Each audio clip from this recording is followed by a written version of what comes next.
Fala pessoal, Vitor Viller aqui, desse lado da Baía de Guanabara, do outro lado Renato Leribe. Tudo bem, Renato? Tudo bem, Vitor? Beleza? E por aí? Tudo tranquilo. E lá em São Paulo, mais um exilado, Gabriel Barros. Tudo bem, Gabriel? Tudo bem, Vitor? Você, cara? Estamos aí. Beleza, cara. Estamos à deriva aí nessa pandemia, né? Não sei quando acaba. Bom, Gabriel, você tem uma trajetória bem interessante aí na parte de fiscal, né? Política fiscal. A gente vai conversar bastante sobre esse tema hoje, que exige aí um desafio bem grande, né, em análise de dados. Então, para começar, conta aí um pouco da tua trajetória. Você também é mais um egresso aqui, né, da Faculdade de Economia, lá da Federal Fluminense, trazendo a prata da casa, né, Renato? Vamos falar bastante também disso. Conta aí, então, como é que foi lá a tua trajetória, desde o início até chegar hoje. Hoje você está como economista sênior no BTG Pactual, né? Isso. Bom, primeiro, obrigado pelo convite, pessoal, para bater esse papo. É um prazerzaço aí falar com vocês. Bom, vamos lá. Eu comecei, assim, eu fiz faculdade lá na FinaUF, né? Depois eu cheguei a fazer um MBAzinho em Finanças Empresariais, também na UF, mas fiz lá na engenharia. E aí depois eu acabei fazendo mestrado lá na IPGE. Então, assim, eu comecei, digamos assim, a me embrenhar, né, no mundo de análise de dados de forma assim, mais densa na FGV, no IBRE. Porque no IBRE foi o seguinte, eu trabalhava na Endesa, que era assim, não trabalhava com economia, né? Ser economista é que não trabalha com economia, assim, por exemplo, clássico de quem sai da faculdade. Mas eu trabalhava na Endesa, na parte meio que de planejamento estratégico e controle de gestão. E aí surgiu uma vaga... Eu também trabalhei na Endesa, sabia? Na Endesa Geração, trabalhei 1 ano lá, na área comercial. Pô, legal, não sabia. Trabalhava com modelinho de previsão de demanda de energia. Pô, bacana, cara, não sabia, legal. Eu fiquei na Endesa e aí, em função do MBA, o pessoal mandava umas vagas, né? Compartilhava algumas oportunidades. E foi assim que eu fiquei sabendo da oportunidade do IBRE, que no fundo foi uma junção, uma parceria entre a área de economia aplicada e a área de estatística do IBRE. E aí eles criaram essa posição lá para acompanhar fiscal. E eu mandei o currículo, acabou dando certo. Mas você já tinha alguma experiência em política fiscal antes? Zero. Zero. Nenhuma, cara. A gente fez um cronograma, eu lembro como se fosse hoje, cara. A gente fez um cronograma. Depois, o que vocês esperam que eu entregue aí? Porque frustrar a expectativa é ruim para os dois lados, né? Então, pô, o que vocês esperam que eu entregue? Aí, cara, fizemos um cronograma de 6 meses. O que eu tinha que aprender de fiscal? Aí me deram aquele livro do Simon Sinek para ler de macro. Mas você tem que ler esse livro aí todo, meu irmão. E aí eu tinha que construir as bases de dados também. Era um misto de... Não tinha base de dados? Não tinha. Isso é qual ano, você lembra? Isso foi em 2009. 2009, se não me engano, 2009, 2010. Entendi. Pós-crise ainda. Foi, pós-crise. E aí, não tinha nada, não tinha nenhuma base de dados, tive que montar tudo do zero. E aí eu cheguei, assim, eles trabalhavam com algumas bases para as outras áreas, né, para atividade econômica, inflação, mercado de trabalho. E era basicamente em Access. Né? Um negócio meio dinossauro até, né? Falar, na hora que nem tem tanto tempo assim, vai. Tem 10 anos, né? Mas assim, era em Access. A base de dados que o pessoal usava lá em Access. Aí, cara, eu entrei no jogo, né? Falei, em Access, beleza. Aí eu aprendi Access e comecei a imputar os dados de fiscal no Access. Só que era muito dado. Um dos problemas, uma das questões do fiscal é que tem muito dado, né? A massa de dados é muito grande. Então, começou a ficar meio sobrecarregado, sabe? A base de dados em Access. Não pelo Access em si, que ele aguenta bastante coisa, mas mais pela forma como tinha sido estruturado. E aí, como ficou difícil de trabalhar com alguma velocidade no Access, a gente acabou migrando para o Excel. E aí, uma das coisas que a gente fez no começo foi assim, a gente criou um código nominal, que era um nome, então, sei lá, arrecadação federal. Arrecadação federal tem lá, IPI, PIS, COFINS, Imposto de Renda, e aí tinha isso por estado, né? Então, a gente criou um código, assim, IPI, underline, RJ, IPI, underline, São Paulo, e por aí vai, para organizar no Excel. No Excel, isso. Isso aí, a gente largou de mão Access, migrando para o Excel, para tentar organizar um código-chave. E aí, pô, não deu muito certo, porque o objetivo, no final das contas, assim, deixa eu contar o final, acho que vai facilitar. O ideal que a gente está querendo fazer é criar relatórios automáticos. Então, o básico, a elevador, digamos assim, de macro, pô, sai direto, atualizou a base aqui, já cuspiu lá o sobe e desce. Quanto é que subiu a arrecadação, o que aconteceu com o CAGED, com a inflação, tudo mais. Então, atualizou a base, você tem o resultado. Então, por isso que a gente está trabalhando muito na base. Porque a base de dados foi quando eu comecei, de fato, a aprender a análise de dados, que eu não sabia nada. A gente gastou um bom tempo nisso. Aí começou no Access, foi para o Excel, aí foi para o Excel com esse código nominal, né, vamos chamar assim. Aí não funcionou muito. Depois a gente começou a tentar criar um código numérico. Então tinha lá, acho que se não me engano, eram 12 números. E aí cada número significava alguma característica da série.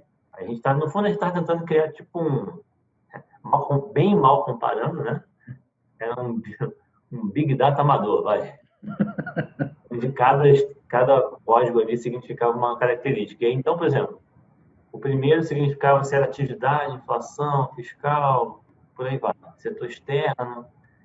Aí depois, se era abrangência nacional ou se era abrangência regional ou estadual. Trabalhava também em termos nominais ou reais, e por aí vai. Então, a gente tentou criar esse código, e aí tinha cada nome horrível, cara. Tinha para parametrizar a variável. Como é que era o nome? Parametrizator. Um negócio assim nojento. Nome horrível. Era para tentar pegar essas variáveis de várias caixinhas, né? Fiscal, inflação, atividade e tudo mais. Tentar encaixar nesse código no meio. Foi interessante porque, assim, foi um processo de aprendizagem longo, né? E você ficou lá há mais de 5 anos, né? Fiquei lá mais de 5 anos. Você basicamente participou do início lá do que hoje talvez aí, né, Renato, um dos maiores think tanks do Brasil, né, em termos de economia aplicada, né, que é o IBRE lá nessa parte, que tem só gente ruim, né, Renato? Tem talvez aí os melhores economistas do país estão lá, né? Foi bem no comecinho mesmo, porque a ideia de fazer esse relatório automático, eu vou chegar lá, mas assim, isso se transformou no que hoje é o boletim macro. A origem do boletim macro, ele nada mais era do que ter um output para várias caixinhas de macro. O que aconteceu com a variável? O que subiu, o que caiu, quanto? Era o básico para a gente começar a entender e mapear o acompanhamento, né? O acompanhamento conjuntural de macro. Foi assim que surgiu o boletim macro. Foi, no fundo, um esforço de base de dados, cara. Não tinha ciência ali, não. Assim, a gente sabia, mas eu sabia pouco da parte conceitual, né? Parte econômica, de fato. Eu nunca tinha trabalhado com macro, de fato, nem com fiscal. Tive que aprender do zero.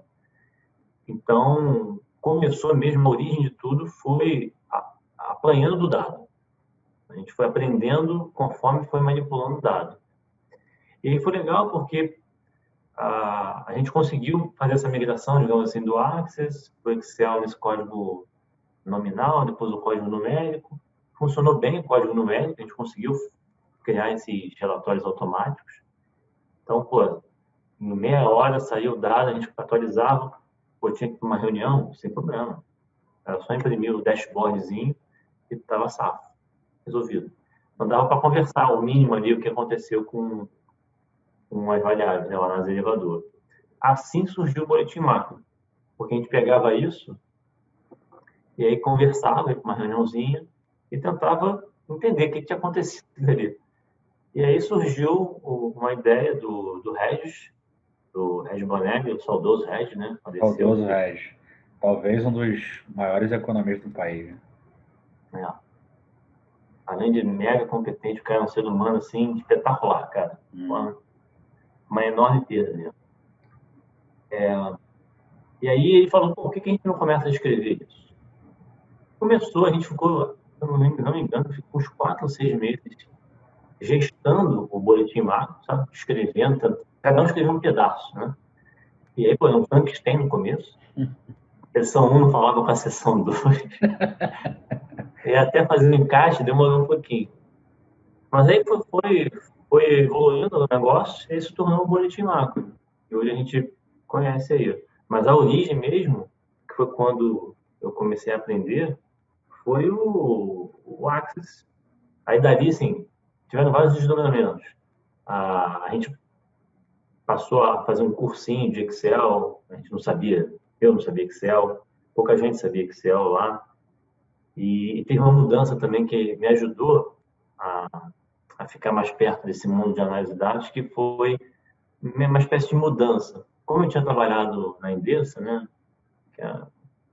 que não é academia, né, é uma empresa mesmo, corporate, eu tinha uma noção um pouco de gestão.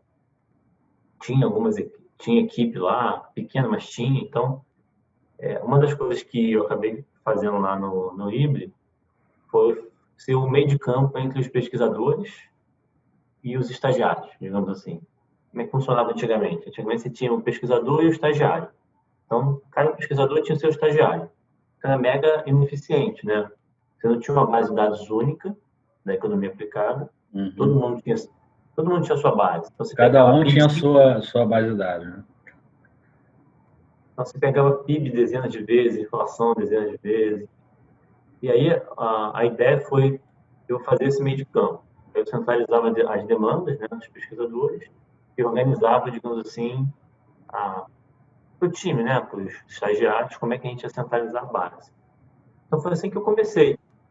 Eu não sabia nada, mas esse desafio de montar essa base única, né, me deu muita experiência. Comecei mesmo apanhando do dado e aprendi muito.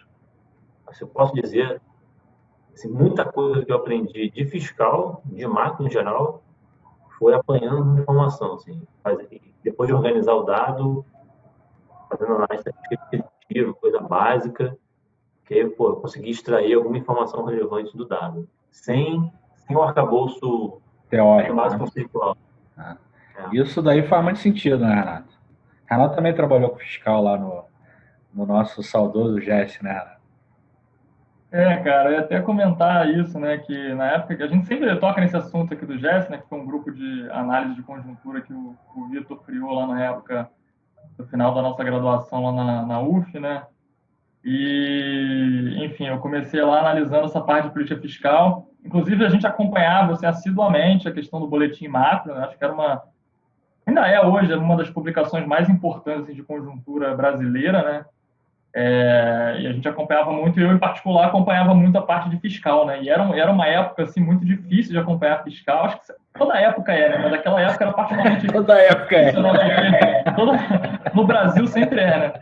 Mas eu lembro que era aquela época que se discutia muito o resultado estrutural, né? Porque você tinha várias manobras. Era a época da contabilidade criativa, né, Gabriel? Exatamente, daquela época lá, como ficou lembrado, né? E aí eu lembro que, assim, era muito difícil para quem estava começando, né, lidar com essas informações, assim, que eram muito difíceis, né? E aí a gente sempre estava recorrendo ao boletim macro, lá pegava os insights, assim. Eu lembro que o Gabriel produziu uma série lá de superávit primário estrutural, a gente usava isso no nosso boletim, né, que expurgava lá aquelas medidas one-off, né, que não eram recorrentes, aquelas coisas todas. Aliás, foi o tema da sua dissertação lá de mestrado, né, Gabriel? Foi esse tema aí. Resultado fiscal estrutural. Legal. Então, pronto, prosperou mesmo, né? Deu certo. Gerou novos filhos, né? Mas era uma dificuldade grande, né, Renato? Acompanhar fiscal, como você falou, ainda é. Né? Acho que sempre vai ser no Brasil. Essa parte, mas a gente vai chegar nos tempos atuais, né? Mas fala, Gabriel. Não, o que eu ia falar é que, assim, de lá para cá melhorou bastante, né, a disponibilidade de dados aí fiscais, mas o gargalo para estado e município continua ainda grande, né? Infelizmente. Aí depois lá do IBRE, você ficou 5 anos e pouco no IBRE, né? Construindo lá essa área. Aí depois de lá você foi para onde? Então, de lá, aí rolou um convite para ir para o BTG. O Loi me chamou para conversar, não conhecia o Loi. Aí, enfim, rolou o convite. Eduardo Loi, outro grande monstro aí da macroeconomia brasileira. Aí, cara, depois eu fui pesquisar, né? Quem era o Loi, aí não tinha como não aceitar, né? Impossível não aceitar o convite do Loi. É difícil. Aí, cara, aí eu saí do IBRE, fui para o BTG, ficava no Rio. E aí foi minha primeira experiência assim no mercado, né? Que antes era só, digamos assim, academia, vai. Era só o IBRE. Antes foi empresa, né? Na empresa, depois o IBRE, e aí primeira vez no mercado. E aí foi meio que learn by doing mesmo, não sabia nada como é que funcionava. Mas foi muito intenso, foi um período em que... E lá você foi para mexer com fiscal? Fui para mexer com fiscal, fazer fiscal lá. No começo, eu fiz majoritariamente fiscal de Brasil, mas chegou uma época que eu fiz fiscal de México também um tempo. No IBRE, até não falei, mas uma das coisas que eu fazia lá, eu cheguei a fazer crédito um tempo. Ah, legal. Uma época que eu fazia fiscal e crédito. Aí depois eu larguei crédito e fiquei só no fiscal. Mas no BTG foi fiscal mesmo e Brasil. Aí teve uma época que eu acabei fazendo um pouco de médico, mas foi pouco tempo. E foi legal essa experiência no mercado, né, inicial, com análise de dados, porque é outra realidade, né? Aí você tem que projetar, o mês que vem, não é mais o ano que vem, tem que projetar o mês que vem. É alta frequência. E a parte, comenta um pouco aí a parte de organização lá das bases, né? Você sai de um Access, de um Excel e vai para um terminal Bloomberg. Pois é, cara, foi difícil assim a adaptação no começo. Mas assim, funcionou. O bom do Bloomberg é que negócio igual o Excel, né, cara? Tem um help, né, para ajudar a gente. Esse help aí é salvador da pátria. Se não tivesse o help, cara, ia ser difícil. Mas assim, eu tive que me adaptar. Eu até me mudei, eu morava na época longe do trabalho, eu me mudei para perto do trabalho. Ainda até hoje o BTG fica no Morisco, em Botafogo. Aí eu me mudei para ali perto, eu conseguia ir a pé, para justamente dar o gás, né? Assim, tentar suprir esse gap assim, de conhecimento para estar no mercado, que era diferente. Tinha uns skills ali que tinha que tapar o buraco.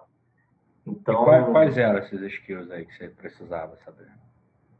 Cara, além da Bloomberg, a própria análise de dados foi um passo adicional, né? Saiu das projeções anuais, que o Excel resolvia, né? Uma regressão simples resolvia, para ir começar a sofisticar, entre aspas, né? Não tem nada de sofisticado nisso. Que é para fazer projeção mensal com Arima, com Sarimazinho. A coisa foi mais nesse sentido. Então, aí tive que tapar esse gap. Como é que eu faço essa projeção mensal? Como é que eu faço esse efeito sazonal? E aí então, você usava o que nessa época para fazer isso? Nessa época era Reviews ainda. Era Reviews. Eu não era o R, Estamos evoluindo, né? Saímos do Excel para Daqui a pouco a gente chega lá no R, né?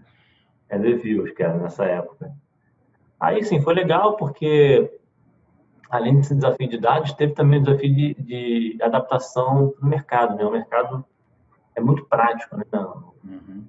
Às vezes fica tentando acertar muito na mosca, né? Do ponto de vista acadêmico, Mas no mercado é diferente, né? Você precisa ter uma pegada mais prática mesmo. Tem que ser mais pragmático. Tem uma velocidade diferente, né, Gabriel? É. Então foi legal isso, também tive que me adaptar. O first best, muitas vezes é o second best, né? Então, não dá Na para perder maioria muito, das vezes, né? na maioria das vezes. Não dá para perder muito tempo pensando num modelo espetacular. Tem que dar a resposta, assim, com um mínimo de acuracidade, né? Depois quer melhorar o modelo? Aí beleza. Trabalho no final de semana, né? E aí melhora o modelo. Renato, quer comentar? Cara, acho que é por aí, assim, né? Eu me identifico muito também. Eu saí de instituições. Eu trabalhei no IBRE um tempo também, né? Na época eu estava no mestrado, eu trabalhei no IBRE lá com o pessoal da parte de sondagem, lá com a Aloysio, com a Vivi, essa galera lá. Pô, legal. E aí depois fui para Brasília também trabalhar com pesquisa e agora estou no mercado. Então, realmente, acho que o fluxo é bem esse choque inicial, assim, de querer fazer as coisas num ritmo pesquisador, mas você precisa dar o call rápido, né? E é isso, né? Quer melhorar o modelo, tem sábado e domingo aí para isso. É uma conversa que a gente teve com o Flávio, né, Renato? Ele falou muito disso, né?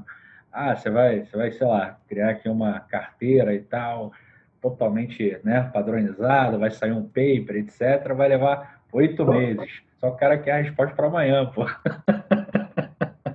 Não tem, é de velocidade completamente diferente. Verdade. Aí, cara, foi um pouco isso, assim, foi um pouco de adaptação em vários sentidos, né? E aí foi legal porque nesse período o Prisma Fiscal estava começando, né? O Prisma Fiscal é Isso, comenta. aquele rankingzinho lá do Ministério da Economia, agora Economia, né? Na época da Fazenda, isso. projeções. E aí foi bacana porque a gente ganhou umas 3 vezes consecutivas lá o prêmio. Hoje em dia a gente não ganhou, a gente não está ganhando, aliás, mas na época a gente conseguiu ficar bem ranqueado lá e conseguimos ganhar por 3 vezes consecutivas o ranking. Então foi legal que, assim, era um negócio totalmente despretensioso, sabe? A gente não estava trabalhando para ficar bem no ranking, mas, pô, aconteceu e foi bacana. E aí deu um gás adicional para melhorar a projeção, né, das variáveis fiscais. Boa. Porque, como a gente falou no começo, é muito difícil, né, cara? Tem muita sujeira, né, no dado fiscal. E é complicado, às vezes, identificar. Por exemplo, uma coisa que, até hoje, tem dificuldade de limpar o dado se você pega a arrecadação do governo, tem muito one-off, né? Tem muita coisa extraordinária ali, muita receita extraordinária. Aí, pô, se você quiser fazer uma projeção meio bottom-up, por tributo, tá muito difícil. E quiser ter o racional econômico, usando os filtros a gente consegue, ainda dá. Mas se tentar usar menos filtros, digamos assim, e ir limpando a base de dados, para não perder muito, você sabe disso melhor do que eu. Às vezes, quando a gente usa demais algumas técnicas, acaba perdendo um pouco de sensibilidade econômica, né, da justificativa do desvio. Que é aquele negócio do trade-off. Você quer acertar ou quer explicar por que você acertou, né? Então, depende do objetivo, né? Então, por exemplo, na arrecadação, até hoje eu tenho essa dificuldade. Por exemplo, se quiser projetar arrecadação linha a linha, tem muito on-off que a gente não consegue limpar. Então, uma das soluções é acabar fazendo agregações, né? Vai subindo o nível de agregação, ao invés de olhar tributo a tributo, vou dar uma agregada aqui, que com esse nível de agregação eu consigo limpar o on-off desse cara, e aí eu fico confortável com a explicação do racional econômico. E você vai até qual agregação? Uma que eu gosto muito, que eu tenho usado com mais frequência, é a receita tributária recorrente. É basicamente imposto de contribuição. Ao invés de olhar o IPI, o imposto de renda, individualmente, eu agrego essa galera toda, imposto mais contribuição, tira a não recorrência, que eu consigo tirar a não recorrência da arrecadação tributária, dá para tirar. Olhando notícias, essas coisas, você consegue ver lá o que é recorrente e o que não é. Isso, notícia tem É um trabalho de formiguinha, às vezes, vou ter que ficar olhando mês a mês o relatório da Receita para saber o que teve no ONOF. Uhum. E aí, muitas vezes, os caras não dizem o que é ONOF para a Receita. Aliás, o que é um ONOF para a gente pode não ser um ONOF para a Receita. Às vezes, por exemplo, sei lá, mês de julho agora, teve uma explosão de compensações tributárias. As empresas tentando preservar a caixa, a compensação tributária da caixa explodiu. E, pô, é muito atípico. E a gente não tem essa informação, não tem essa série histórica. Não tem a série histórica bonitinha das compensações tributárias. Não tem. No Brasil não tem nada. É difícil demais. Então, assim, o que eu tenho feito ultimamente é agregar, você imagina a receita bruta, né? É a tributária recorrente, tem imposto de contribuição, aí tirando o que tem de ONOF, dá para identificar com base nos relatórios da Receita, do Tesouro, notícia. Na Previdência, também dá para ter uma ideia da Previdência recorrente, porque na Previdência, por exemplo, tem a compensação pela desoneração da folha, é uma despesa do Tesouro, não é um negócio louco, é uma despesa do Tesouro, mas uma receita para a Previdência. Então, está lá na receita do RGPS. Mas, pô, essa receita é da compensação pela desoneração, não é receita de fato de tributo pago sobre a folha. É o Tesouro que está transferindo do bolso esquerdo para o bolso direito. Então, pô, tem que tirar. E tem refis também, tem muito refis. Todo ano praticamente tem. Cara, assim, vamos pensando rápido aqui, tem refis. Eu gosto de dar os nomes para o refis. Tem o refis da crise, refis 2009.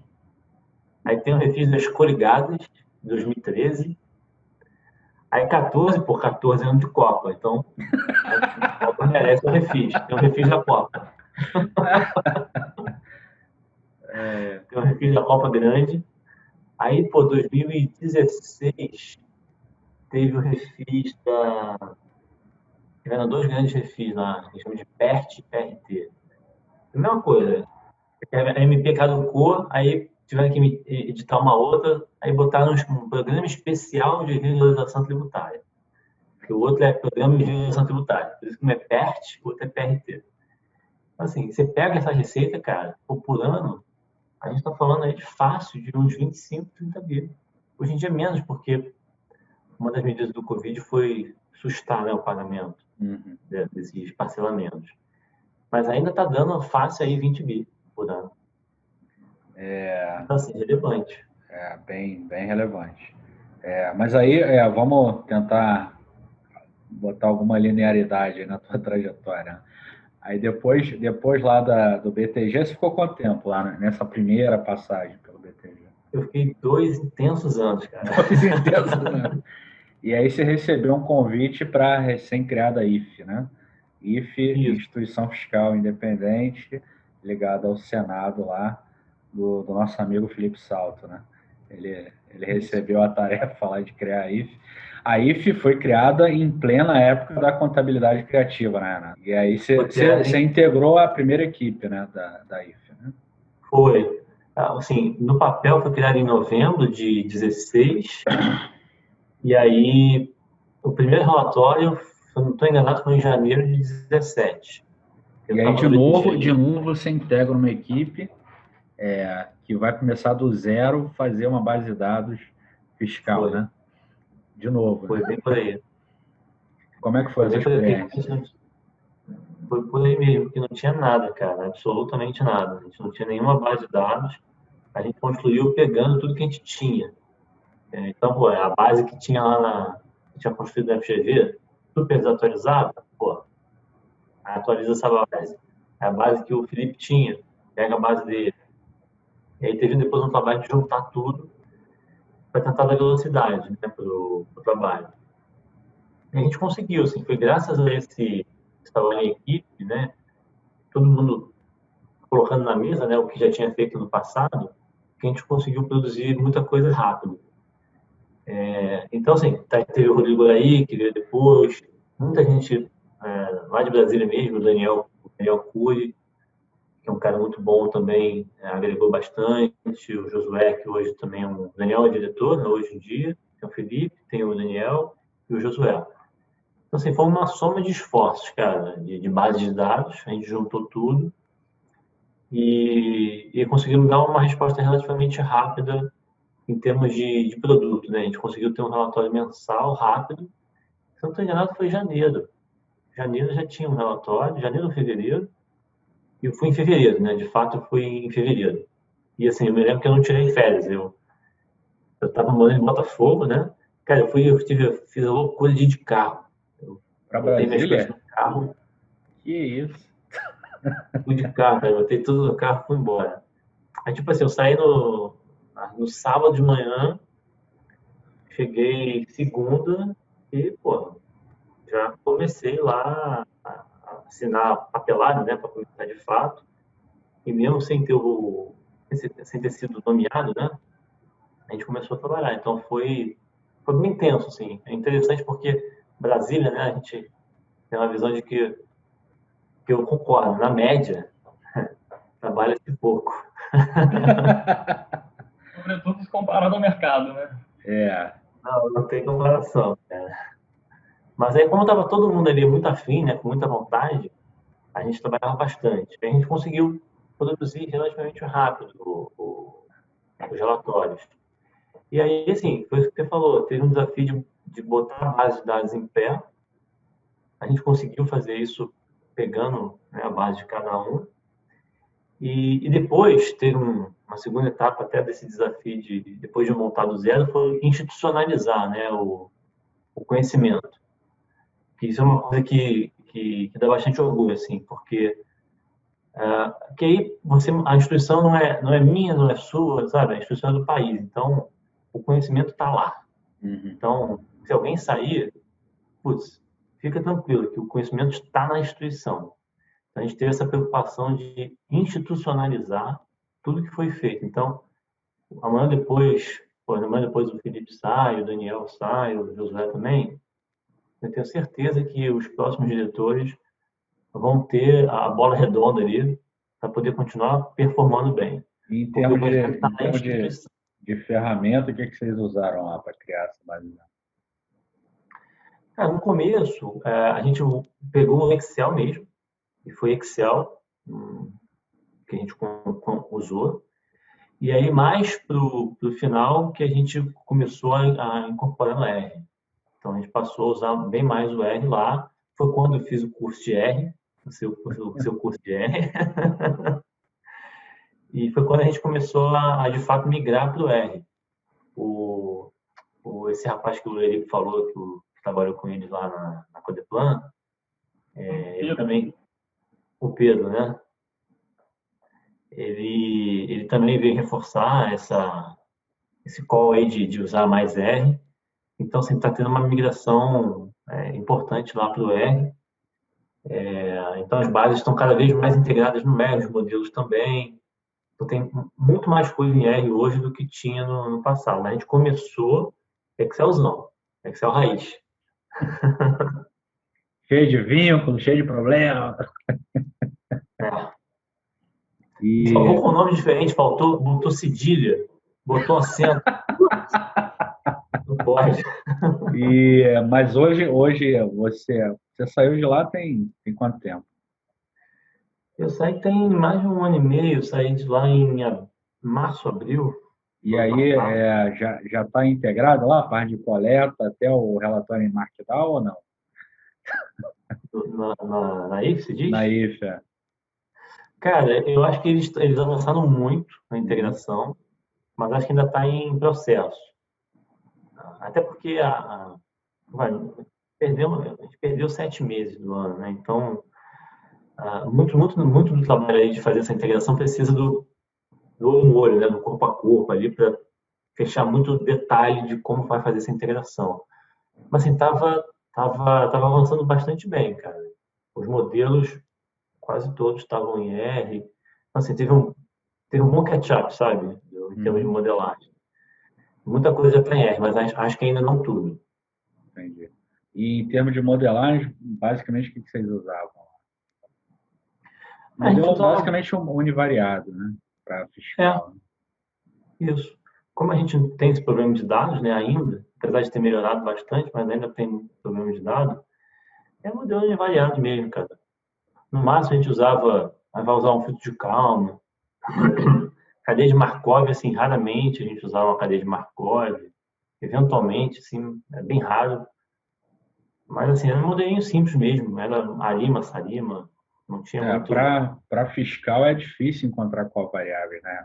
A gente usava basicamente isso, e porque tem um desafio que a gente enfrentava lá, ainda continua enfrentando hoje, que é, que a gente falou um pouquinho antes, né? Que é dos dados subnacionais, né? É muito difícil, cara, assim, trabalhar com os dados de estados e municípios é complicado. O Tesouro vem tentando melhorar, mas a série ainda é muito curta. Por exemplo, recentemente, eu estava dando uma olhada para tentar ter um acompanhamento um pouco mais na lupa, né, das finanças subnacionais. Cara, se você pegar o FINBRA, né, que são as finanças lá dos estados e municípios, o DEPARA mudou. Você pega o DEPARA de 2013 até, acho que 2013 a 2017 era um, a partir de 2018 é outro. Pô, você perde a série. Vai ser muito complicado você ter uma série. Olha que a série nem é tão longa, vai, estamos falando de 2013. É super curta. E a série é anual, né? Ainda tem isso, né? Série anual. Então, Pouquíssimas observações. E aí você sai da IF, né? Deixando esse trabalho lá de... Que eu assim, não sei qual é a opinião do Renato, mas eu acho que eu acompanho muito o pessoal da IF lá, até uso algumas séries que vocês criaram lá nos meus cursos aqui. É um trabalho magnífico de transparência, né? Que é uma área que precisa disso, né? De transparência. Eu acho que o trabalho da IF é bastante relevante. Eu acho que precisava disso para o país. E aí você sai de lá, né? Desse trabalho e volta pro BTG, né? Conseguiram te resgatar, né? foi. Foi uma série de fatores, né, que eu acabei saindo, inclusive pessoais. Mas o que deu tranquilidade foi isso que a gente falou, né? O conhecimento está institucionalizado, né? Na instituição, assim, independente de quem passar por lá. Isso dá tranquilidade, né? Que a instituição fica para a posteridade, né? Isso é muito importante, é difícil, né? A gente que leu Why Nations Fail sabe a importância de garantir institucionalidade, né, no Brasil. Então, isso deu uma certa tranquilidade para fazer esse movimento. E, cara, assim, até hoje o Felipe, o Daniel e o Josué, o time todo que está lá, tem uma preocupação muito grande em fazer isso que você falou, assim, que é tentar dar o máximo de transparência.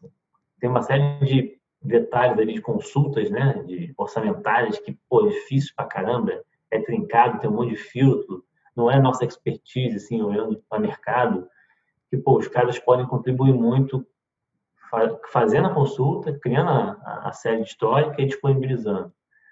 Então, acho que isso é uma preocupação, assim, da instituição, de dar essa transparência e ajudar no debate público mesmo, para dar mais informação, quanto mais dado, melhor. E aí eu acabei voltando para o BTG, foi assim, não estava programado eu voltar para o BTG, acabou acontecendo. E aí eu voltei, só que ao invés de ficar no Rio, estou em São Paulo. E aí já hoje em dia o que eu uso mais é um misto de reviews e R, vai. Não é só reviews, é porque eu vi a vantagem que às vezes é rápido, né? Como é point and click, é VaptVolt. Mas é um misto dos dois que eu uso atualmente. E em termos de modelo, assim, não mudou muita coisa. É praticamente a mesma coisa. Só que eu tento usar eu estou tentando fazer isso recentemente, não está pronto. Uma coisa que eu pulei até, não falei, mas que a gente chegou a fazer lá no Ibri, que era juntar o R com o Excel, cara. A gente tentava organizar os dados no Excel de tal forma que ele dava o comando para o R já rodar direto e voltava com o output para o Excel. Isso facilitava demais. Então, estou tentando fazer essa mesma coisa agora. Porque manipulação de dados no Excel, apesar de ser meio dinossauro, é muito prático, né?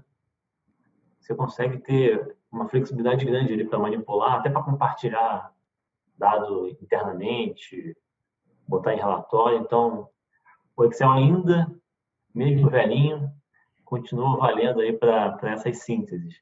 Mas é uma mistura um pouco dos três. Então, assim, vai Excel, o Reviews e o R, que se usa atualmente. Entendi. Renato. Cara, legal, legal. Como alguém aí que já, em algum momento da vida, também olhou um pouquinho de dado fiscal, né? A gente sabe que, cara, é um emaranhado de coisas ali, é bem difícil. Assim, acho que talvez por isso eu tenha abandonado um pouco esse barco aí. E aí eu vou até aproveitar para fazer uma pergunta em cima disso. A gente viu, assim, ao longo do tempo, né, diversos bureaus públicos aí investindo em melhorar seus sistemas, né, de comunicação de dados. Né? A gente entra no IBGE, por exemplo, tem o Sidra lá, que é assim, maravilhoso. Né? Quem trabalha com dado econômico de atividade, inflação, o Sidra é muito bom. Tem a API lá que você integra com o R, por exemplo, ou com outro software que você usa. Você consegue extrair a sua consulta direto. Né? Enfim, o Banco Central também está num esforço também de colocar os dados numa forma de API, né, que tem uma interface lá para você baixar e tal. E assim, a minha impressão na época que eu trabalhei com dado fiscal é que, quer dizer, a minha impressão na época era uma coisa muito, uma planilhona que você não entendia direito, o dicionário não era muito bom, a organização dos dados não era boa, não tinha nenhuma interface muito amigável, assim, era uma coisa meio de contador, né? O cara jogava a planilha lá e você se vira para achar o que você queria, né? E aí, assim, aproveitar aí essa sua experiência já de muitos anos trabalhando com esses dados fiscais, queria perguntar para você se você tem notado aí alguma evolução, alguma iniciativa do Ministério da Economia, né, era Fazenda, agora é Economia, e do governo de forma geral, no sentido de melhorar essa comunicação dos dados fiscais. Se você tem notado alguma coisa nesse sentido ou se não, se continua da mesma forma lá que eu via há quase 10 anos atrás, né? Tá, boa pergunta, cara. Muito boa, muito boa. Então, ainda não, nessa parte de automatização, né, dos dados ainda não.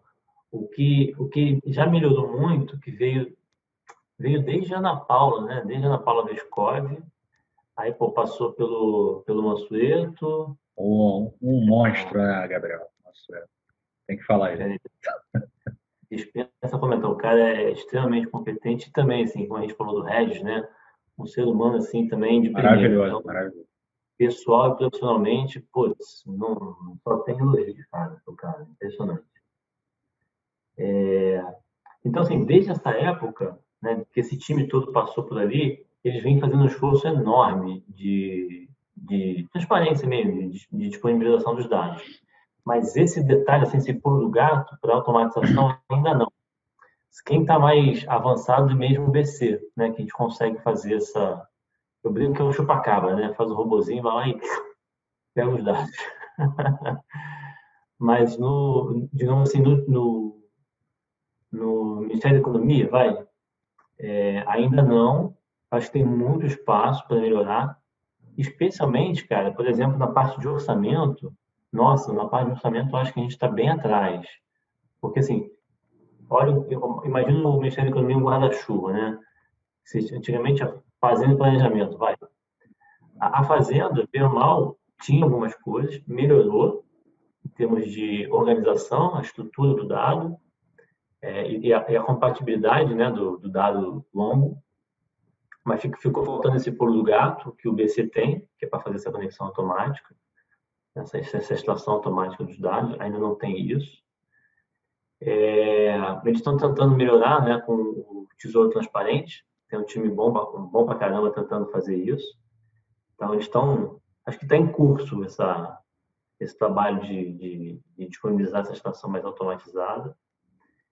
Agora, na parte de orçamento, que está debaixo ali do Ministério do Planejamento, né, do antigo Ministério do Planejamento, nossa, tem uma avenida de coisas para melhorar. Mas o que você acha que é o gargalo aí? O que está faltando para fazer isso, na tua opinião? Eu acho que no Ministério do Planejamento é mais uma. Eu não acho que você tem um problema nem político nem técnico. Eu acho que talvez seja falta de braço mesmo para sentar definir qual é o dado que é relevante divulgar para a sociedade, sabe? Porque eles bem ou mal já fazem isso, só que o formato é péssimo, é um PDF, né? É, Nossa Senhora. isso é horrível, né, pra gente que tá no mercado. Outro dia eu fiz um postzinho, outro dia não, já tem algum tempo, fiz um post sobre o novo CAGED, né? Os caras botaram uma planilha Excel lá horrível. Porra, não tem uma API, não tem nada. Meu Deus, eu fiquei nervoso. Eles acabaram com uma série que era maravilhosa, até comentei com o Renato, né, que é uma call variável importante para diversos modelos que eu uso aqui para previsão. E os caras acabaram com o CAGED e botaram uma planilha lá no lugar. Eu falei, como assim? E na área fiscal é muito isso, né, cara? Ou tem um PDF, ou tem uma planilha XLSX lá, que você não consegue entender. Como é que não tem um negócio automático lá, que você puxa os dados, como o Sidra lá que o Renato citou, né? Que você tem um pacote lá do R que você automaticamente puxa pro RStudio. O que falta para você, na tua opinião? Eu acho que alguém. Eu realmente acho que é braço e Eu vou ter alguém que com ir para o essa. setor público para fazer isso? Cara, eu acho que assim, tem largo espaço. Olha a missão surgindo aí, ó. Tem muito espaço para fazer esse tipo de coisa lá. E, assim, e até entender o outro lado, que às vezes o cara acha que pô, é preciosismo, sabe? Não, ele não entende muitas vezes o uso do dado. Então, eu acho que falta braço, mas ao mesmo tempo um pouco de vivência do outro lado do balcão, vai, para ver que pô, o formato que você divulga, você disponibiliza, talvez mais importante do que a disponibilização em si, é a forma, né? Porque pô, o dado em PDF realmente, assim. Mata a gente, né? Recentemente, agora mesmo, segunda-feira, o governo mandou o orçamento, a gente tem uma apresentação, né? Então, assim, é muito ruim. É muito ruim. E isso acaba sendo esse trabalho, assim, de braçal, né? De ficar montando, pegando do PDF, da apresentação e montando, acaba tendo um valor histórico se pensar aí 10 anos fazendo isso, porque, assim, putz, quem tem a série de orçamento, etapa a etapa, putz, LDO, PILOA, aí a versão que sai do Congresso, né, o autógrafo, aí a LOA, que de fato foi sancionado, pô, e o realizado. Não, você vê o desvio, como é que foi errando, quando errou para cima, quando errou para baixo, qual foi a rubrica. O cara que tem isso ganha uma fortuna no mercado, né? Não sei, tem que conhecer esse cara aí, eu não conheço, não. Vitor, o pendrive do Gabriel deve estar valendo alguns milhões, né? É ou não é, Tem muito valor, velho. Esse pendrive deve estar valendo dinheiro. Não, mas brincadeiras à parte, na época que a gente criou lá o GEST, né? Eu sempre tive muita dificuldade, eu confesso que eu sempre tive muita dificuldade na área fiscal justamente por isso, né? O dado assim, aquela brincadeira que a gente tem aqui em ciência de dados, né? Que você perde, sei lá, 80% do teu tempo para coletar o dado, tratar o dado, e o resto é modelagem e comunicação. Em fiscal, acho que é 99%, né? Porque é muito difícil, cara. É muito difícil extrair o dado lá. A gente está na era paleolítica ainda, na parte fiscal. Está muito atrasado. Pô, recentemente eu fui, até por conta do fim do ciclo político, deixa eu calibrar as palavras aqui, a gente vai ter eleição municipal, vai. E aí tu queria dar uma olhada nas finanças das capitais, né, pô? Importante. E aí, pô, pega a série. Putz, mesmo problema do DEPAR que a gente falou. Pô, não consigo pegar um dado de 2008, 2009 e comparar com agora, que pô, mudou o DEPAR. Então, assim, muito difícil. Isso limita muito a capacidade de análise. E aí, pô, não tem inteligência, né? Aí vale tudo. Vale, pô, qualquer bullshit tá valendo, né? Porque você não tem informação, pô. Então, assim, ainda tem um desafio gigante, cara. Mesmo tendo o Tesouro tendo avançado bastante, e acho que a IFE também tem ajudado bastante nesse sentido, acho que pode continuar ajudando muito, né, disponibilizando essas informações organizadas para a sociedade. Ainda tem muito espaço para melhorar nessa automatização da situação. Acho que o BC está realmente na frente, o BC, o IBGE. Por isso que eu me especializei em política monetária, porque é bem mais fácil. Tem dado para trabalhar, né? Tem dado para trabalhar. E aí, Gabriel, como é que você vê os próximos anos aí? A gente está, sei lá, não vamos entrar na política, né, porque não faz parte do escopo aqui do programa, mas beleza, a gente está aí, sei lá, 2020, pandemia, sei lá, resultado fiscal de 11% do PIB, na média, tem muita certeza sobre esse número. Você acha que tem espaço para a gente melhorar essa parte de análise de dados contratando gente? Eu sei que o pessoal lá da Secretaria do Tesouro tem feito um esforço muito grande de tentar tornar esses dados mais transparentes. Mas você acha que a gente pode ser otimista em relação a isso? Cara, eu acho que sim. Eu acho que sim. De longa data, tem um time do Tesouro que você falou que o projeto do Tesouro Transparente, ele tem bastante tempo, assim. Tem um bocado de gente que trabalhou ali para tirar do papel. Estão usando bastante R lá, né? Então, assim, eu acho que dá para ficar otimista. Acho que o Tesouro está fazendo esse catching up aí, que o BC já fez, né? O BC já está nesse passo. Acho que o Tesouro está caminhando. Tem um pessoal super bom trabalhando lá. O atual secretário do Tesouro, né, o Bruno Funchal, é um cara também atento para essa questão. É um cara, digamos assim, mais na nossa faixa etária, né? Ele é mais velho, mas assim, tá ali, não está muito distante da nossa faixa etária, ele acho que está atento para isso. Acho que dá para ficar otimista, pelo menos nos dados federais, né? Agora, dados subnacionais, aí eu já acho que a gente vai demorar mais. Subnacionais e de orçamento. Acho que o orçamento ainda está muito behind. Está muito. Orçamento, sim. Porque até por conta do histórico de organização, né? A estrutura organizacional lá do Ministério sempre foi apartado, né? O planejamento. E dentro do planejamento, você tem a Secretaria de Orçamento Federal, a SOF, que é quem de fato tem esses dados. Então, como é recente, tem 1 ano e 9 meses aí, né? Que teve essa fusão do Ministério da Economia, eu acho que ainda é um trabalho que ele ainda tem que desenvolver. Mas acho que está bem mais atrasado. Eu ficaria mais otimista dos dados do Tesouro, federais, pelo menos. Mas a parte de orçamento e dados subnacionais, eu acho que vai demorar um pouco mais. Sei que é o objetivo de falar de política, mas o Paulo Ebel, acho que é importante mencionar, né? O Paulo Ebel, um dos trabalhos que ele estava fazendo, um dos grandes trabalhos que ele estava fazendo, era justamente isso, né? Além da reforma administrativa, ele estava centralizando toda essa parte de dados, né? do governo, que estava tudo descentralizado. Ele estava dando inteligência, para essas informações. Então, foi uma grande perda para o governo, realmente, ele ter saído, porque ele era, digamos assim, o cérebro, né? A cabeça pensante ali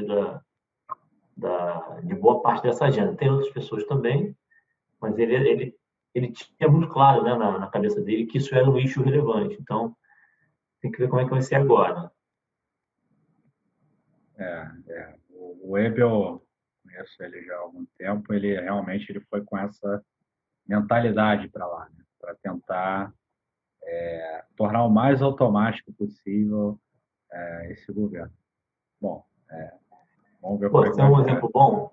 Tem um exemplo bom, cara, que eu gosto muito de dar, porque assim, não tem nem muito a ver, se a gente for olhar na superfície, né, com análise de dados, mas assim, se for olhar com profundidade, tem tudo a ver, na minha opinião, não sei se vocês concordam, que é, por exemplo, o lance a concessão do auxílio emergencial, né, dos R$ 600. Uhum. Cara, a quantidade de concessão irregular, né, de fraude é gigantesca.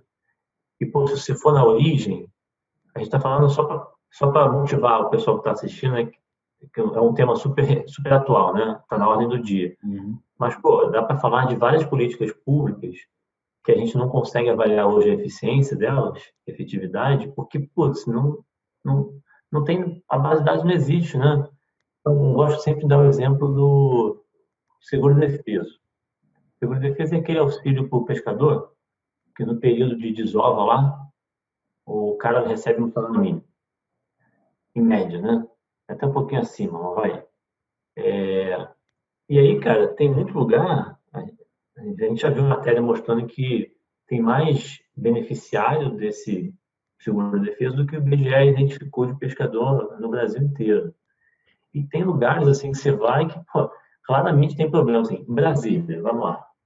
O Renato vai rir porque sabe exatamente o que é isso, cara. Cara, que lago artificial, vai. Não pode ter pescador em Brasília. Não Só pode se for ter de pescador peixe em que Brasília. pague, né? Como é que explica o camarada, um pescador em Brasília, cara? Para. Assim, É. a origem E é um do problema problema. de base de dados, né, Gabriel? A gente teve um problema. Bom, eu sou um cara. Tem gente que vai achar estranho, né? Mas eu sou liberal, sempre defendi o Bolsa Família e acho que o Bolsa Família deveria ser triplicado o valor, né? E sempre concordei desde o início do dia zero lá da pandemia, que deveria ter um programa emergencial num valor razoável, talvez até de um salário mínimo, não de R$ 600. E aí, para fazer isso, né, tem que alocar, tem que tirar dinheiro de gente que não deveria estar recebendo. É um problema básico de alocação de recursos, né, que a gente tem no Brasil. E aí, sei lá, a gente tem 100 milhões de pessoas hoje no Brasil que tem alguma vulnerabilidade, né, que a palavra da moda nos últimos 6 meses é isso. E como identificar? E aí entra, bom, a gente tem 70 milhões lá no Cade Único, né, de pessoas, a gente tem 30 milhões de informal, e aí essa que era o gap, né, como é que identifica esses 30 milhões de informais? Como é que você vê esse problema de base de dados, já que a gente tocou nisso? Como que resolve? Você que já está há bastante tempo trabalhando com fiscal. Cara, eu acho que uma saída interessante que funciona se for top-down ou se for bottom-up, assim, se os estados e municípios quiserem tomar a dianteira, não ficar esperando o governo federal, funciona. Então, assim, se a iniciativa for de baixo para cima ou de cima para baixo, dá igual. Que é criar uma identidade digital, que é, no fundo, assim, se a gente for parar para pensar rapidamente, a gente tem, só na esfera federal, pelo menos uns 8 ou 9 documentos, a gente tem RG, CNH, CPF, para homem, né? Certificado de reservista, carteira do... Oi? Título de eleitor. Título de eleitor. Já tem 5. Mas não precisa nem para votar. Eu acho engraçado essa história, né? Título de eleitor você não precisa nem para votar. Exatamente. Vamos ficar com os 5. Tem mais. Se a gente for pegar, tem mais. Carteira lá do Corecon. Sim. Tem muito mais do que 5. Mas vamos ficar em... Corecon corta. Corecon não entra nesse programa. Beleza. Então, assim, tem vários documentos, cara. Assim, não faz sentido você ter essa quantidade enorme. Basta um só, né? Amarrando todos. E aí, eu acho que a saída para solução, a saída para resolver esses problemas de base de dados, né, de concessão fraudulenta, de benefícios, concessão irregular, é essa, cara, é ter uma única identidade digital e ponto. Você imagina o ganho disso para fazer gestão de política pública. Você sabe que o camarada, pô, ele frequentou a UPA, fez o exame XYZ, depois ele foi fazer um exame, sei lá, né, de sangue, você tem tudo prontuário eletrônico, cara, tudo o histórico dele, aonde ele foi, se foi na UPA, se foi no hospital, se ele acessou um procedimento de alta, média ou baixa complexidade. Na parte de educação, você sabe todo o histórico escolar do aluno, se esse cara precisa, ele tem mais dificuldade com exatas, humanas, ele precisa de aulas de reforço focalizado.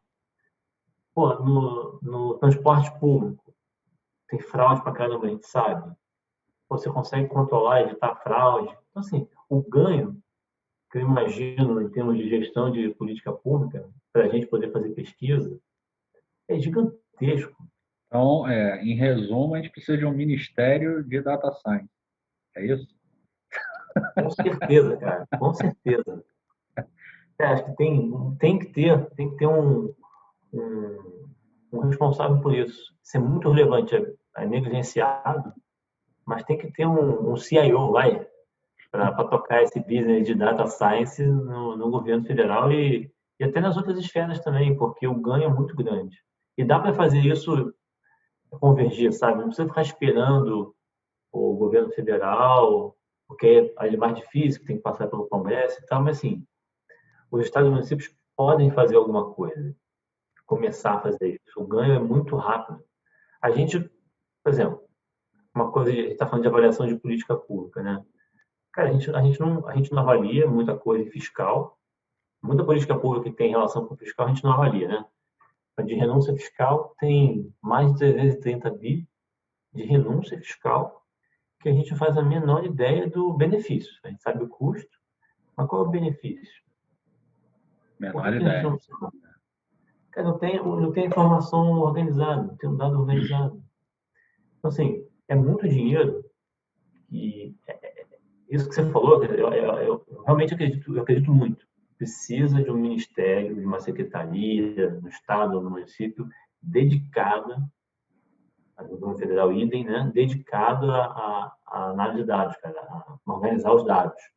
Porque o potencial que isso gera de economia de recursos ex post é gigantesco, não tem a menor dúvida. É enorme. Pô, quer ver um exemplo concreto? O governo, desde 2016, desde julho de 2016, o governo começou aquele pente fino. Lembra que eles fizeram pente fino, uma auditoria em alguns benefícios sociais? Vem economia. Economia só nos benefícios por incapacidade, que eles chamam, 15,7 bi de economia. Em 2 anos. É um valor absurdo. Aí traz essa discussão para o teto de gasto, né? A nossa discussão fiscal aí quente no momento. Assim, quanto que você não conseguiria reduzir de despesa obrigatória que não chega para quem precisa, está sendo pago para quem não precisa receber, que você conseguiria reduzir de gasto? Pô, benefício rural. Benefício rural, sim. O TCU fez várias auditorias, a CGU também. A quantidade de benefício concedido de forma irregular é enorme. Você consegue economizar fácil aí uns 25, 30 bi. Só com, então, assim, ajudaria... consolidação de bases, né? Base de dados. É um ponto que eu venho tocando já há algum tempo. Bom, a gente está encaminhando aqui para o final do programa, Gabriel. Uma discussão bem interessante. Eu acho que o Brasil, a gente compara com os Estados Unidos, né? A gente estava falando em off aqui com o Gabriel, desde 1800, o base de dados nos Estados Unidos. É uma vergonha, cara. É mais do que 7-1, né? Se a gente comparar, é uma vergonha. A gente está na pré-história ainda da análise de dados na parte fiscal. E eu acho que o Renato tem uma última pergunta aí, a parte de forecast, né? Para essa parte fiscal aí para o Gabriel, que está aí já na batalha. É uma batalha em glória, hein, Gabriel? Já há bastante tempo, né? Fala aí, Renato. Então, não podia deixar de fazer essa pergunta, né? Eu trabalho muito com forecast, né? Eu acho que, assim, eu acho que os analistas dessa área fiscal, né? Eu acho que você vai se identificar com isso também, costumam fazer uso intensivo de cenário e julgamento, né? construção de cenário, dada até a dificuldade mesmo de você não ter séries muito longas, né? Aquela coisa toda, aquela estrutura toda que geralmente a gente emprega para fazer um forecast mais através de modelo, né, de métodos. Então, assim, eu acho que acaba sendo uma saída natural utilizar a construção de cenários, de julgamento. E é uma coisa que, assim, quando a gente vai olhar muito literatura de forecast, não é algo que está muito presente lá. A gente sabe que existe, a gente sabe que funciona muito bem, né? Que a expertise ali do cara que lida com aquele dado é fundamental na hora de fazer projeção, né? Que às vezes o modelo entrega um número que não condiz com a realidade e só o bom senso do cara consegue ver isso, né? Então, acho que isso é muito importante e sofre um downgrade muito grande, assim, meio que na academia, né? E, assim, queria que você pudesse comentar um pouquinho, né, de como é que é feita essa construção de cenário, como é que é o papel do julgamento, né? Como é que é esse balanço aí entre modelagem assim, mais quantitativa, no sentido de método, modelo, vis-à-vis essa questão mais de julgamento, de construção de cenário. Tá, boa. Pergunta difícil pra caramba. Vou tentar dar um blog aqui. Cara, então, eu concordo, mas é muito difícil mesmo por conta dessa escassez, né? A baixa qualidade do dado, né? Então a gente tem que... Não tem cão com essa caça com gato, né? No fundo é isso. Então, assim, eu acho que eu responderia, cara, tentando fazer um mix dos dois, assim. Muitas vezes tem que assumir algumas hipóteses mesmo que podem descolar da realidade, mas daí eu acho a importância do trabalho de conjuntura, né? No sentido do cara ficar ali no curto prazo, ali de alta frequência, ficar espremendo, sabe? Tenta extrair um suco ali qualquer, porque isso vai te dar vai te dar elementos. Um feeling. Isso. Você vai ter um feeling melhor, vai te dar elementos para você criticar essas suas hipóteses, né? Se estão muito razoáveis ou não. Por exemplo, isso que você falou está muito presente na discussão de até quando a gente consegue cumprir o teto, né? Porque, pô, a premissa, né? Premissa de crescimento da previdência, premissa de crescimento dos gastos sociais. Mas aí, por exemplo, uma coisa que está desviando muito, né, do call de gente que acha que fura agora, ou não fura, ou tem algum espaço ainda adicional, variável-chave, previdência. Porque quando você vai fazer o modelinho lá da reforma, né, do ganho fiscal com a reforma da previdência, ele tende a ser um modelo mais de médio prazo, né, médio e longo prazo. Ele não capta muito bem a vintage ali curta. E aí, se você tem, como é o caso, quando você tem algum on-off ali derrubando a taxa do vegetativo, como é o caso, por exemplo, a gente, por conta dessas auditorias que a gente falou, que começaram lá em 16, cara, pega a taxa de crescimento vegetativo do INSS. Está rodando em torno de 2. É muito baixo. Mesmo com a reforma, é muito baixo. Você costumava rodar uns 3,5, vai? Que é a taxa de crescimento, de envelhecimento populacional, né? População idosa. Então, assim, 2, na largada, é fortíssimo, muito baixo. E por quê? Aí quando você vai ver o breakdown, por isso que, assim, alta frequência, né? Você vai olhar o que está na alta frequência, para tentar recalibrar essa hipótese, você vê que, putz, tem um on-off aqui no curto prazo que é o pente fino. O pente fino está derrubando a 2 dígitos o vegetativo do auxílio-doença e está transbordando para a aposentadoria por invalidez. Então, quando você pega o peso desses 2 caras na composição dos benefícios do SGPS, putz, isso colapsa a taxa de crescimento vegetativo. E aí, pô, quando vai juntar um curtíssimo prazo, com um modelo mais de médio e longo prazo, que é esse modelo previdenciário, você consegue fazer um ajuste, tentando espremer, sabe? Tirar esse suco aí do curtíssimo prazo. E aí isso muda todo o call. Esse call de até onde você consegue depende disso. Então, eu responderia nesse sentido, cara. Assim, é difícil mesmo, muitas vezes fica fora da realidade. Até mesmo com a elasticidade da receita, né? A gente tem muita dificuldade, cara, para fazer a conta da elasticidade. Mas eu acho que talvez uma ajuda, né? Uma bengala, para fazer isso seja tentar, assim, extrair realmente o ser chato mesmo. Fica dando paulada ali no dado de curto prazo, tenta limpar, olha de cima para baixo, na diagonal, para ver se consegue tirar alguma coisa dali, que muitas vezes é complicado, você não tem dado, ou quando tem, a qualidade é sofrível. Então, você diria, para resumir, né, que o teu trabalho aí no teu dia a dia, as 12 horas de trabalho que você trabalha por dia, provavelmente, é para limpar o dado, né? Cara, boa parte para limpar o dado. Porque, assim, tem muita coisa chata de ter que ficar lendo. Os órgãos oficiais, né, os órgãos públicos, eles não dão a série limpa, né? Por isso que o trabalho da ISTA é super importante, né? Como os caras têm essa expertise, eles podem ajudar a sociedade nisso. Mas boa parte do trabalho é lendo a publicação da Receita Federal, mês a mês, do Tesouro, tentando pegar um ANOF para limpar a série, e aí é pouco importante no curtíssimo prazo, né? Só tem um mês aí de dado, mas quando você bota essa brincadeira aí no filme, puta, faz toda a diferença para você ter uma aderência, né, do modelo.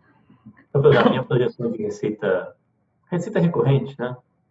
Receita recorrente ao PIB, cara, é muito em função disso. Muito em função disso. Eu uso muito essa série longa de on-off para limpar o dado. Se não fosse isso, eu teria que usar uma outra forma, filtro, para tentar otimizar. Mas aí perderia um pouco da justificativa econômica, por exemplo. Aí você não consegue responder algumas perguntas, por exemplo, qual que é a elasticidade da receita à inflação? É grande, é quase equivalente ao PIB real, tipo 6,5. É tipo 0, vou arredondar aqui, não é exatamente isso, mas é tipo 0,606, sabe? A cada um ponto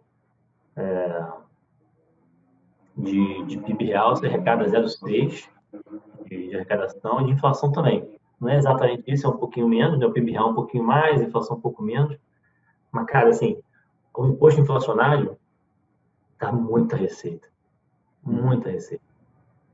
Então, é por isso que eu gosto de olhar de continuar tentando limpar os dados, né? Porque eu não perco essa sensibilidade, sabe, desse breakdown, essa sensibilidade econômica. Não daria para conciliar, dá para conciliar a parte quant, às vezes o subótimo, né? Não é o ótimo, mas é o subótimo, mas com algum feeling ainda econômico. Você consegue justificar a trajetória. Não, maravilha. Para terminar, Gabriel, teu pipeline hoje de trabalho já está abandonando o Excel ou ainda é uma ferramenta importante? Ainda é, cara. Ainda é. Ele está cada vez menos relevante, mas ele ainda é, especialmente para a comunicação com clientes internos, vamos chamar assim, com outras áreas, né, do banco. Ainda é muito assim, né? Ainda é muito com Excel. Então, eu acho que vai demorar um pouquinho para todo mundo conseguir trocar arquivos em R, sabe? Isso é uma pauta importante, né, Renato? A gente parar de compartilhar planilha XLS, X e compartilhar script, né? Acho que ainda é um problema, né, Renato? Cara, sem dúvida, sem dúvida. Eu acho que assim, mas é um passo que eu acho que todo mundo já começou a dar, né? Em algum momento esse troço vai se popularizar, porque até pegando um gancho aí no que o Gabriel falou lá atrás, nessa coisa de você institucionalizar o conhecimento, acho que é importante você ter um workflow que permite a reproducibilidade, né? Aquela questão, a gente sempre bate aqui no programa, né? De ter uma coisa reprodutível, né? Livre de erro operacional, né? Então, assim, imagina se você tem uma planilha lá que está com um vínculo errado, você perpetua isso para o resto da vida, né? Então, eu acho que cada vez mais a gente está nessa direção aí, né? Mas acho que, assim, para quem trabalha com fiscal, deve ser um desafio ainda maior, né? Porque, falando um pouco dessa questão de automatização, né? A gente sempre bate nessa tecla aqui no programa, né? De automatizar os processos, deixar a coisa eficiente, livre de erros e tal. Mas, ouvindo tudo que você falou sobre os desafios aí do dado fiscal, me vem na cabeça o quanto deve ser difícil também automatizar coisas, né? Porque eu acho que é um tipo de dado que exige seu olho ali em cima o tempo todo, né? Não dá para você dar um play assim e gerar seu relatório e almoçar, né? Acho que tem que sempre ficar olhando ali, catando o milho nos dados. Então, com certeza deve ser um problemão assim ganhar produtividade trabalhando com fiscal, né? Se você puder até comentar um pouco disso, né? O que é possível automatizar, o que não é? Eu acho que deve ser uma coisa bem difícil aí, né? Tá. Cara, é exatamente isso. Assim, é bem difícil, porque muitas vezes você, assim, quando você quer ceder à tentação de automatizar e apertar o botão e tomar um café, dá uma cagada. Então, por exemplo, na modelagem de dívida, o fiscal tem muita quebra estrutural, né? Assim, se você está fazendo um modelo de arrecadação que a gente estava falando, se você tem um modelo de arrecadação lá bottom-up, desagregado, putz, a crise vai, desde 2009 tá tudo cagado, vai. Assim, você tem um monte porque aí você teve desoneração, a desoneração temporária, teve desoneração permanente, aí reverteu, depois voltou de novo. Assim, tem um monte de efeito ali misturado com a própria dinâmica da variável driver, né, do crescimento econômico de fato, que, putz, você tem que, não dá, sabe, automatizar e esquecer, largar. Tem que ficar revisitando toda hora isso. Eu acho que a Receita é um bom exemplo. Um outro exemplo legal é dívida pública. Uhum. Cara, dívida pública no começo tinha um modelo econométrico de dívida. Pô, funcionava super bem, pô, tranquilo. Aí veio a capitalização do BNDES. Lembramos bem, né? Não dá, depois acumulou reserva. Cara, assim, mudou toda a relação patrimonial, assim, acabou o modelo. Aí, assim, não tem mais modelo, ainda tem um pedaço do modelo que ainda é econométrico, mas, assim, virou um modelo contábil com algumas coisas econométricas. Mas é um modelo majoritariamente contábil, porque eu consigo ver o choque, né, patrimonial.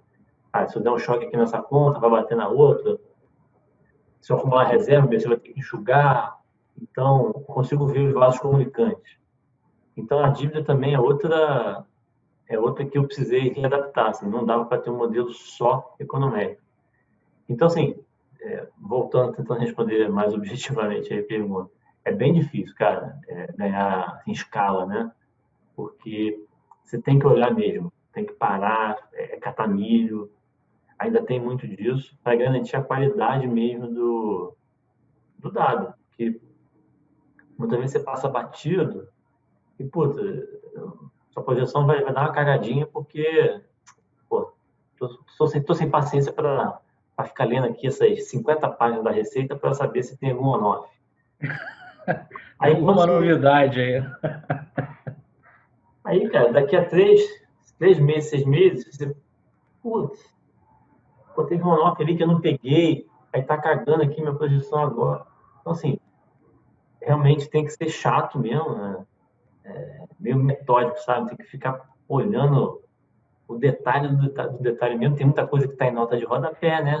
Como é? Não está explícito no texto, está lá na nota de rodapé. Então, cara, é chato, assim, é difícil escalar, vai. Usando o jargão, né? Acho que é difícil escalar por conta dessa dificuldade do dado primário. Então, assim, sem exagero que o Vitor falou, cara, eu concordo demais. Precisa, nos 3 níveis de governo, do Ministério para organizar os dados, cara. Isso é muito relevante. Isso, se a gente for olhar o resultado de não ter isso, pô, a gente tem dificuldade de avaliar a política pública de educação, de saúde, de conceder uma resposta anticíclica aqui ao choque do Covid. Pô. Quanto a mais não custou não ter isso? O TCU parece que fez um levantamento aí de benefício regular, mais de 40 bilhões foi concedido de benefício regular.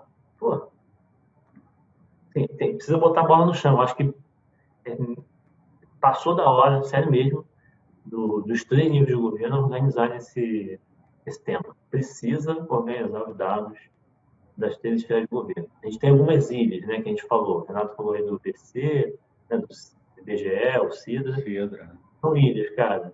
O grosso ainda tem muita coisa para melhorar.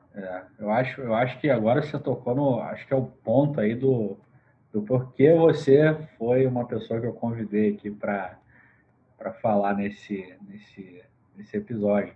Até agora, né, Renato, a gente estava convidando gente aí que, tipo, não, o dado está aqui, a gente constrói uma API, tá tudo bonitinho, vai para o R, escreve o script, gera lá um PDF, um dashboard, um Shine e tal. Mas, assim, a vida não é isso, né? A vida não é esse morango ao leite. Tem áreas ainda que a gente está na pré-história aí, a área fiscal é uma área que a gente precisa evoluir, né? E aí evoluir vai trazer vários benefícios, né? Não só em termos de economia, né? Mas também em termos de externalidade aí, né? Como a gente aqui como pesquisador, né? Nós três, a gente vai ter muito mais acesso, né? A fazer essa conta, né? Custo-benefício, quanto para o país, né? Economizar dinheiro. Você falou em economizar dinheiro mesmo, né? Então, acho que trazer essa área de data science para o setor público é uma coisa, eu acho que não é nem importante, é para ontem, né, Gabriel? Com certeza, cara. E eu acho que assim, o governo ele consegue, se tiver uma. Se a pessoa for olhar a floresta, vai, não ficar olhando a árvore, dá para otimizar muita coisa. Porque imagina só, imagina que você tem isso, mas você não tem muita gente para fazer a análise. Pô, não tem problema, você não tem bolsa do CNPq, da CAPES, você pode fazer convênio, parceria com as universidades, pode pegar um camarada que está fazendo um mestrado, um doutorado, pô, bacana, tá aqui, ó, o dado tá aqui, a gente tem um problema. O Brasil tem um monte de problema prático, né, de economia, de, de pesquisa aplicada, coisa aplicada para resolver. Só falta o dado. Então, se tiver o dado estruturado, assim, você consegue dar a pergunta, dar um insumo para o cara responder a pergunta. Isso a gente conversou muito na IFE, quando eu estava lá, que era parte desse trabalho de tentar organizar esses dados, uma das coisas que a gente estava pensando era justamente isso. Era, pô, vamos fazer uma parceria com algumas universidades, porque aí a gente organiza os dados. Com essa universidade, a própria análise macro, o próprio vocês, os pesquisadores, pô, vamos organizar os dados, a gente dá informação. Não tem nada sigiloso. E se tiver, você desidentifica, garante o sigilo da informação, não tem problema, é simples desidentificar. Então, isso foi uma das coisas que a gente pensou. Isso dá para ser feito pelo próprio governo, não só o federal, mas também estado e município, como a IFE. A IFE estava pensando nisso, a gente estava amadurecendo essa ideia de fazer essas parcerias, porque tem muita gente, né? Não sei se vocês vão saber muito melhor do que eu, que, pô, pega muito mestrando, muito doutorando, né? Os caras, às vezes, falta ideia, né? Assim, putz, o que eu vou fazer, cara? E aí, pô, cara, tem um problemão aqui para resolver, ó. Tem tudo pronto, tem aqui os dados. Tá afim? Às vezes o cara topa. Então, e aí a universidade, né, os pesquisadores conseguem responder uma demanda real, né, do país. Que, pô, avaliar a política pública. Tem um exemplo bacana, por exemplo. Um exemplo bacana para dar. Se eu não me engano, eu não me lembro agora se é do município do Rio ou se é do estado do Rio, cara. Você me corrija aí se eu falar bobagem, mas que eu acho que o cartão carioca, acho que é cartão carioca, é uma complementação do Bolsa Família. Você tem o Bolsa Família, o camarada recebe, aí tem uma complementação do Bolsa Família, mas os critérios não conversam muito.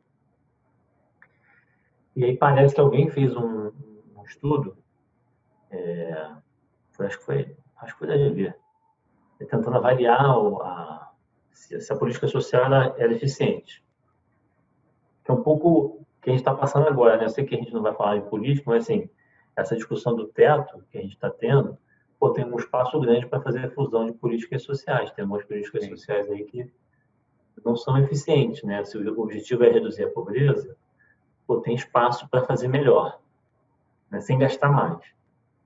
Nesse sentido que eu estava falando do cartão carioca aí, tem um monte de política social que, pô, não pode ser intocável, né? A gente tem que avaliar a efetividade. Tem muita política social mal desenhada. Então, assim, se a gente tivesse, vou insistir nisso que você falou, Vitor, se a gente tivesse se a gente tivesse gestores públicos, né, assim, atentos, preocupados com isso, cara, assim, isso geraria um ciclo virtuoso enorme, porque você conseguiria fazer parceria com pesquisadores, com as universidades, e você consegue escalar a avaliação de política pública, o que demoraria talvez 5, 10 anos. Com esse modelo, você consegue, rapidinho escalar a avaliação. Aí você subsidia a tomada de decisão política, né? Sei que a gente não vai falar do político, mas assim, ao invés de ser só, eu sou contra, eu sou a favor, mas peraí, é eficiente esse negócio? É a melhor forma de fazer desse jeito mesmo? Não tem outro jeito mais barato e mais eficiente de fazer? Que aí, sai do bullshit, do chutômetro, pra ciência, né? Vou dar um spoiler, Gabriel, já que você falou disso, né? A gente vai lançar em dezembro um curso de avaliação de política pública usando o EC na análise macro. Pô, excelente. Parei com certeza, cara. Pô, excelente, precisa muito. Precisa muito. Eu comprei um monte de livro aqui, estou preparando o curso. A gente vai lançar em dezembro. Bacana. É um spoiler aí. Mas legal. é isso, cara. Eu acho que falta justamente isso, né? Basear decisão em dados, né? E aí, no Brasil, falta o dado, né? Acho que é isso, né, Renato? Acho que o Gabriel resumiu bem a discussão aí, né? Em algumas áreas ainda falta o primário, que é o dado, né? Então, a gente está aqui sempre batendo na tecla de como fazer um bom uso do dado, né? De como automatizar, de como tornar eficiente, assumindo aí que o dado existe, né? Mas, às vezes, ele ou não existe ou ele está muito mal distribuído, né? Muito mal comunicado. Então, acho que foi importante essa contribuição do Gabriel aí, porque realmente acho que é um olhar necessário, assim, né? Mostrar que na prática realmente a vida é muito mais difícil do que a gente às vezes assume, né? É isso. Eu acho que é isso. Gabriel, só tenho que te agradecer aí, né? Por esse papo. Acho que faltava esse papo aqui no programa que a gente fez. Eu convidei outras pessoas aqui para falar do setor público, né? Gente que tá de fato vivenciando, né? Dentro lá do setor público, esse problema de ciência de dados, a gente vai trazer nos próximos episódios, que é um tema bastante importante, né?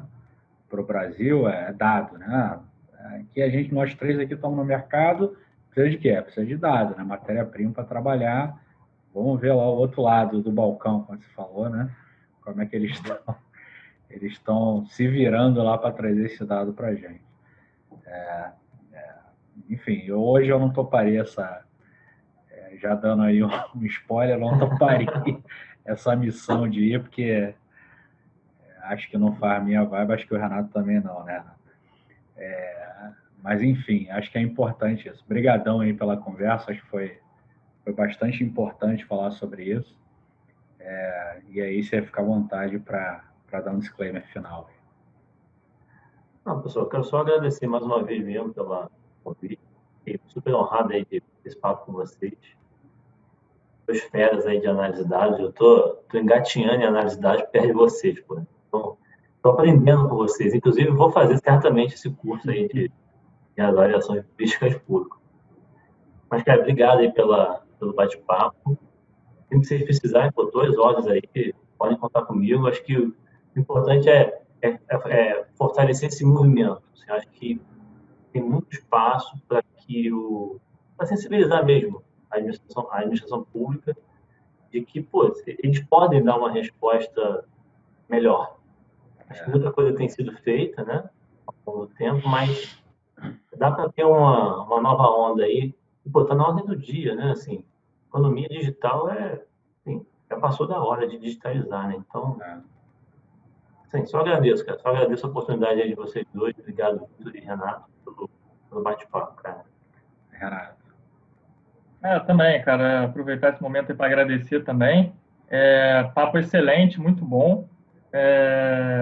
Prazer também conhecer aí pessoalmente o Gabriel, né? A gente se conhecia aí pelas redes sociais, mas nunca tinha conhecido pessoalmente. E já acompanho o trabalho dele há muito tempo aí, né? Já me ajudou muito a desvendar alguns mistérios aí de política fiscal. Então, fico feliz aí também saber que ele tem uma contribuição super importante aí para a vida pública, também para a sociedade, né? Acho que é legal para caramba, assim, tem que ser valorizado. E é isso, cara, obrigado aí, e acho que é basicamente essa mensagem que eu queria deixar. É isso, pessoal. Obrigado. Acompanhe aí os próximos episódios do Data Economics. Abraço.